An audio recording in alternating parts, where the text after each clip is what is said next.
Welcome, Hanzix here. This is 3.22. Trial of the Ancestors League is just around the corner. Everyone's trying to figure out what build to start and what's right for them. I thought I'd share 4 builds that stand out in my opinion. The purpose of this video is to help you choose a build that will not only help you get through the early game, but to also beat the end game bosses and help you learn the fundamentals of PoE crafting. Because when I started off back in 2017, I did everything wrong and I started with the worst builds imaginable. And I cannot stress this.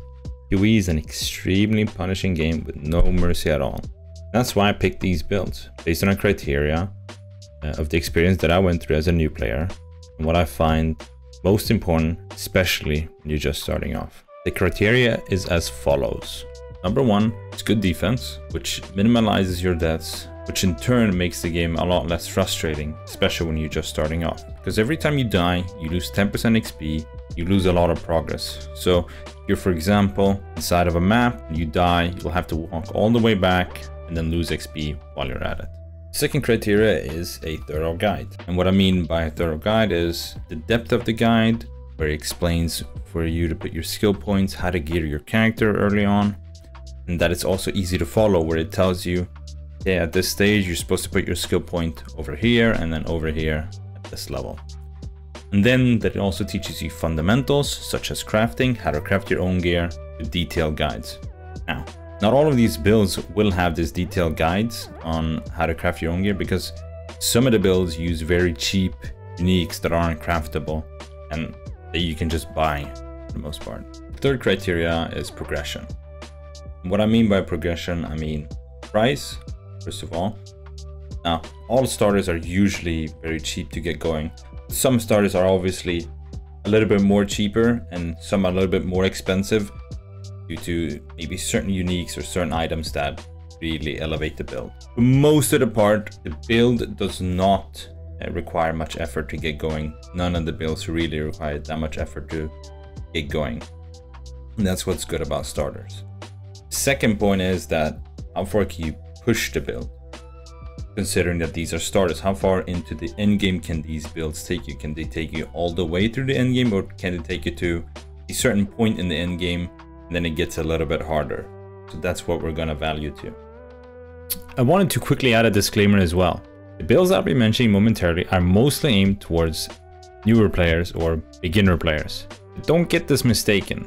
The builds can be played and are played by seasoned players as well, and are by no means weaker than other starters.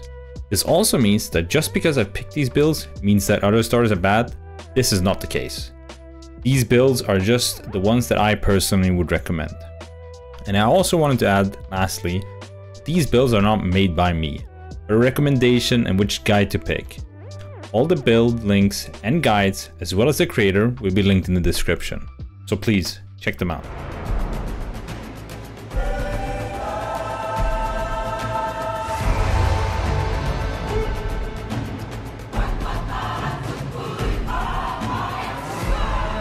The very first build is Zizern's Explosive Arrow.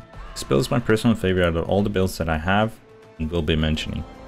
Even though it works as a starter, it's also one of the few builds that can scale into endgame. I played these builds 3 times as my starter. I've had a hard time swapping from it due to how good it is. Pros are, it's easy to play, that there's an auto target from the ballista. It has high defense, which means you'll die less, and great map clear, which means that you can clear monsters quite easily. You can take it all the way into the endgame and complete it. The guide is also extremely thorough, which I'll show in a minute, and it's also very satisfying.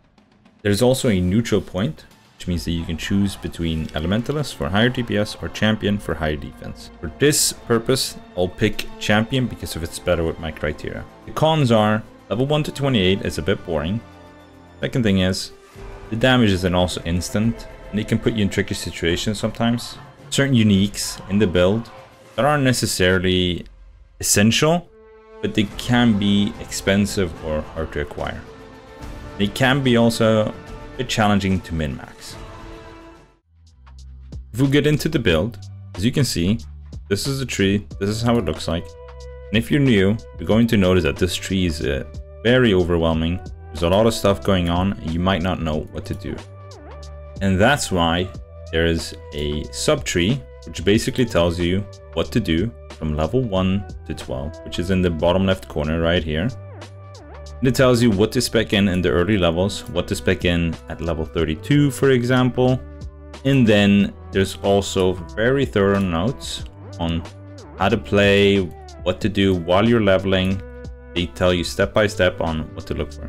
Also a ton of videos on this point as well, which shows you how to acquire certain items, how to get through the acts quite easily, or the campaign.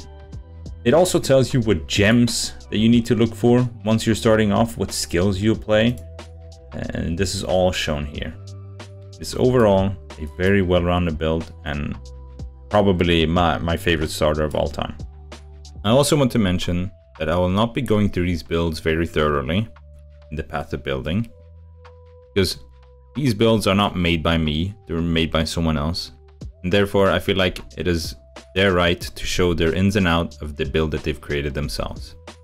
The only thing I do want to show is the stages of the build, what it has inside of it, and what you can expect. Go to the creator and watch their video, because those are way more thorough and it'll give you all the information that you're looking for.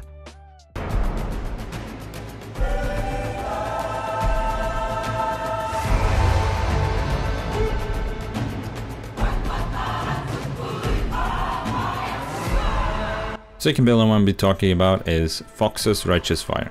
You hear it here, you hear it everywhere, it's for a good reason.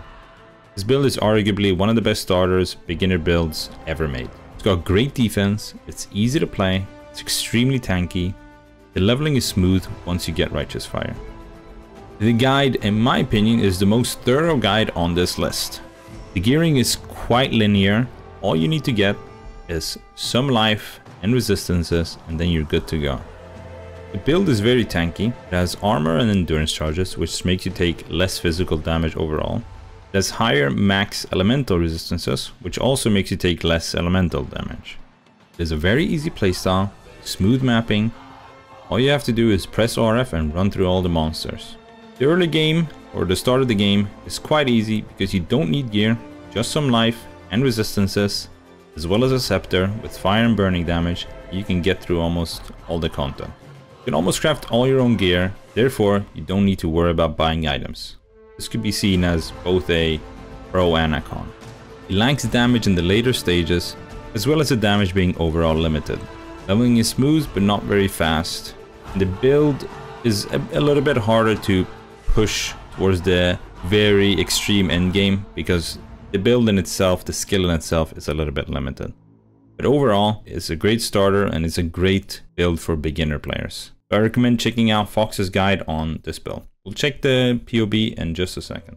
Now, if you get into the path of building, what we can see is that it also has the stages where it tells you what to do. It's also very thorough notes here. It tells you what gems you need to buy. And then it also tells you here what gems you should have. I want to also mention that this build also has a website of its own, where there's two different versions of the build. You can go RF Inquisitor. If you're new, you can go Juggernaut, and it has a very thorough website with all the frequently asked questions and all his guides here. So I recommend checking this build out. It's very thorough, most likely the most thorough build on this list.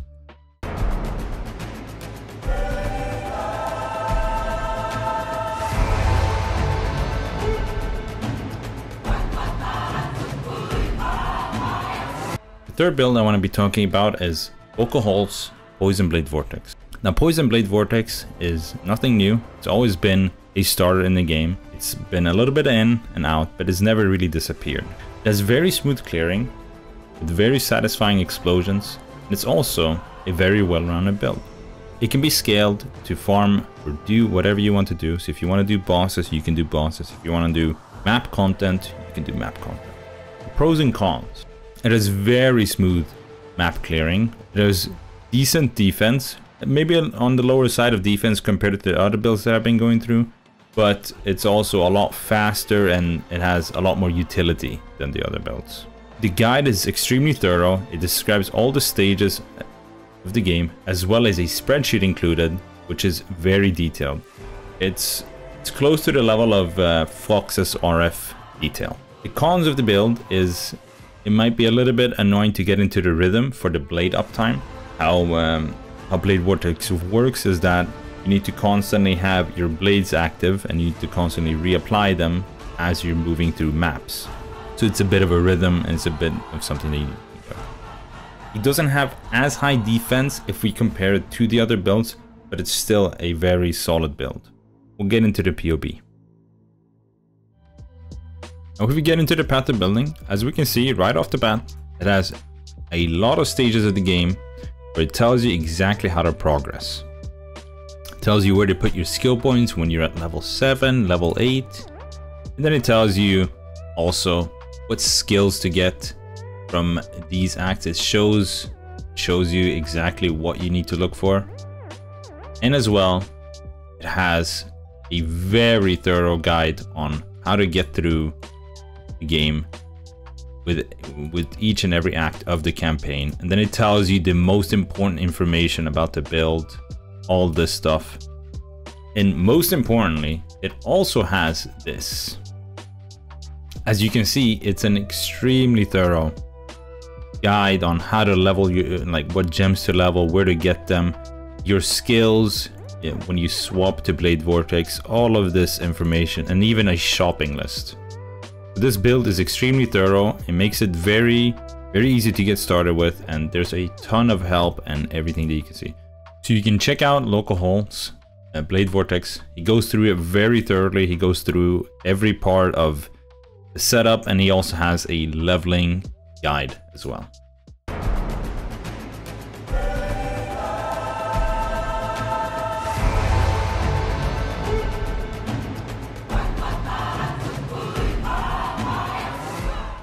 Last but not least, Inu's Bone Shatter build. This build is one of the only melee starters that I know of. It's very fast once you get certain skills, like Leap Slam. After you're done with the campaign, you start doing maps, it's also quite fast there. The pros and cons of the build, starting with the pros, that it has very smooth leveling if you follow the guide. It has high defense, high armor, maximum resistances, life, and spell suppression. It's very fast at progressing the start of endgame. It's very fast for doing maps and clearing monsters. And there's also 3 separate guides for every stage of the game. There's a neutral point too that you can choose between Juggernaut for more defense or Slayer for more damage. The cons are, the starter version of the build is not great for bossing. The starter version also doesn't have very high DPS. And the last part being that it's a melee build. You're always close to the enemies, you're always more vulnerable to dying. Now this does not mean that you're not able to do bosses at all with the starter version, but rather push it to the more endgame bosses, which is a lot more difficult for this build to complete. But it can definitely get you through the first part of endgame bosses. Now if we get into the path of building, this is what we're looking at. It has great life, 4.3k, well, you know, mediocre life I suppose. It has spell suppression cap, armor cap, and everything. Now the only downside to this build is that out of all the path of buildings that I've mentioned, out of all the builds here, this one has the least amount of depth into it. That doesn't mean that there is no depth at all, because the build has certain videos that explain leveling specifically and mid-game, end-game, etc. and even how to craft your own weapon. So this is a little bit on the lower end of information when it comes to path of building. There's no skill setup, there's nothing really special there. But this is more of the starter version. Once you get through maps, this is what you need to look for. I'll be linking down below Inu's all 3 guides for leveling and everything. Now I want to end this video by saying that these are purely my own picks. This is purely my own opinion. These builds don't necessarily mean that they're better than other builds. I just wanted to keep it short and simple as to why these builds are very good. Now, me personally, I won't be starting any of these builds. The build that I'll be starting is Hexblast Mines. You might ask, well, why is it not on the list? And that's because I'm not familiar with it. I don't know how it functions as a starter. If it's complicated or hard to get started, I don't really know. The builds I mentioned previously are tested and are extremely thorough, and most importantly, have worked in the past very consistent.